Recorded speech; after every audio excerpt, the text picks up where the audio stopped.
What's going on, guys? This is your boy Chili, and tonight I'm going to be bringing you just a Crucible gameplay. We were running Clash with a couple of my friends, and I wanted to talk to you guys about the easiest way to maintenance Destiny every week so that you spend a minimum time on here, so that you don't burn out on it while still being able to play other games. And what I mean by that is, like, a lot of titles just came out, like Fallout 4, obviously Battlefront, Call of Duty, Black Ops 3, Assassin's Creed Syndicate, like you name it, a bunch of games came out. And honestly, a lot of people who have really been grinding Destiny the past year have really moved on from the game. I know personally a lot of my friends have.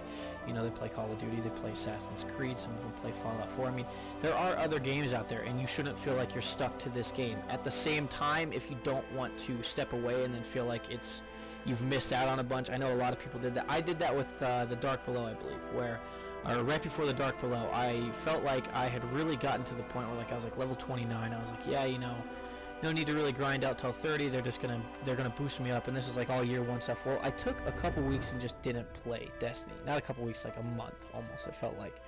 And the problem was when I came back, I felt like had I been playing that last month, had I been grinding out the game, I would have been rewarded pretty well. And you don't actually have to keep grinding the game to enjoy other games. Instead, you just have to learn how to maintenance or really condense down, consolidate the stuff you have to do every week. So the main things you have to do now, if you're coming in new from the Taken King and you're doing all the quests that you have to kind of get caught up with from year one, like Petra's quests, Varric's getting rank 3 and all that stuff, like, it's obviously you're going to be playing this game a lot more. That's because you bought it recently, and that's kind of what you get. You know, you miss out on an entire year, you have to catch up somehow. So all that stuff aside, like, take away Erismorn's bounties, the gunsmith ranking, the Queen's rank with Petra, the Petra missions that she puts out every week, and then Varric's. Like, all that stuff is not necessary.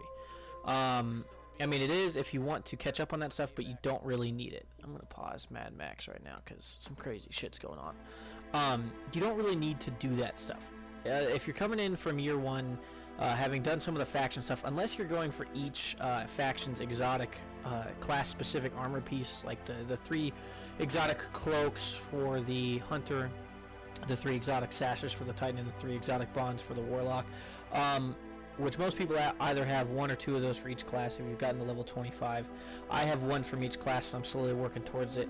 There are a couple things you can do, like sadly the Nightfall doesn't have a buff anymore, but there's not really a good way to rank up XP unless you just grind the shit out of this game. Like, you can spend your materials on that stuff, but economically that thing is so broken right now, it's just not worth it. I mean, it's a shit show. Like, it's really not fair, and that's a whole other video for discussion.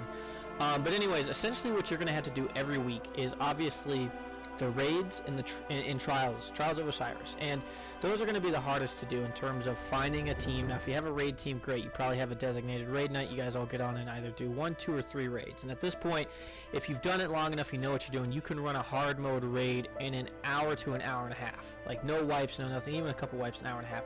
If you play like the average Destiny player, they say play 3 hours, so you can do 2 raids in a night, and you're pretty good. Now, a lot of people play more than that. A lot of people knock out all the raids in one night. So right then and there, you find yourself a raid team, you find yourself a designated raid night, and you knock those out. Now, another big thing to do is the Trials of Osiris, which starts every Friday after like 10 a.m. Pacific time, whatever it is. But essentially what you can do is, if you find yourself a good PvP squad to run trials, you can run it 1 trial a day. So if you have 3 characters, 2 characters, 1 character, whatever, run that 1 trial a day, get it out of the way, and then you're done. Now, there are kind of secondary things that I like to consider, which are obviously the Nightfalls, and the Nightfalls can either be really easy or really hard, but there are a lot of communities where you can find 2 other people to run the Nightfall, and the rewards are potentially pretty good. If you're over 300 light, you can get 310 exotics, so that's why I still do them. And then if you've gotten far long enough in the Crucible quest line, you can get the Crucible Nightfall tier rewards, which are like the weekly bounties that Shax put out. And honestly, I played for 2 hours last night. I knocked out every Crucible bounty on there. It's not very hard. You just have to win a few games and play a couple different game modes and get kills with specific guns. It's not that hard. That was my girlfriend throwing stuff. You probably saw it in the background. So doing that kind of stuff, it's not really required. It does give you a chance to get 310 exotics, and it also really depends on like what your in-game goal is for this. Now, do you want to catch back up after missing an entire year? You're gonna have to play a lot, okay? And that's probably what you're getting yourself into. If you've played all through year one and you have most of the stuff like I do, until they really release new content, It's up to you whether or not you really want to pursue 320 light level, because that is the max right now. But with the challenge mode on the raids coming out, you're guaranteed 320 stuff, so it's meant to get you closer to that. So just do the raids and the trials every week. If you want the cool Iron Banner gear when it comes out once a month, do that stuff too. But again, it's not required from you. You know, you don't have to do it. So I hope this video helps you guys out. I hope you guys enjoyed it. It is one of those things that you just have to really consolidate it down and know what you have to do. So if you guys did enjoy this video, leave a thumbs up down below. I would appreciate it. Subscribe to the channel if you're new and you like the content that I'm putting out. And with that being said, I hope you guys have a wonderful Thursday. I'm going to go eat dinner here soon. I might upload one more tonight. I might not. But with that being said, I hope you guys have a wonderful Thursday evening. And remember to stay focused, stay humble, stay driven, and I'll talk to you guys later. Peace.